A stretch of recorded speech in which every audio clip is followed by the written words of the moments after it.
এই টাকাটা গ্যারান্টেড তোমার হয়ে যাবে, ঠিক আছে।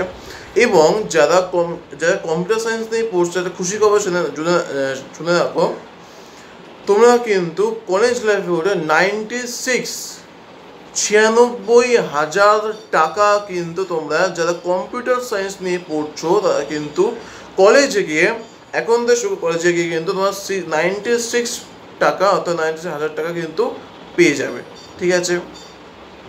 এবং যখন সরকারি নোটিফিকেশনটা জারি করা হবে যে কিভাবে কি অ্যাপ্লাই করতে হয়, তখন আমরা জেনে নেব। হ্যাঁ, এবার স্কলারশিপের ক্ষেত্রে কিছু নিয়ম থাকে যে পারিবারিক আয় এত হতে হবে, এত পার্সেন্ট থাকতে হবে, সেটা যখন নোটিফিকেশন দিয়ে দেবে তখন আমরা বলতে পারবো, ঠিক আছে।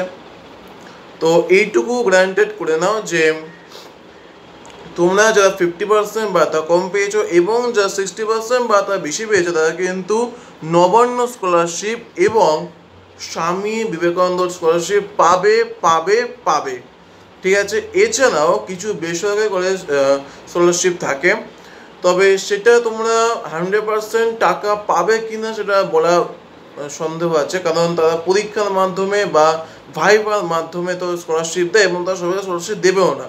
তুমি তো সব ডিটেলস দিলে, ব্যাংক থেকে শুরু করে সব ডিটেলস দিলে, কিন্তু তুমি টাকা পাবে কি না সেটা কিন্তু সন্দেহ আছে, ঠিক আছে। তো আজকের ভিডিওটা এই পর্যন্ত ছিল। ভিডিওটা ভালো লাগলে অবশ্যই কিন্তু লাইক, শেয়ার, কমেন্ট এবং সাবস্ক্রাইব করতে ভুলবে না। Thank you.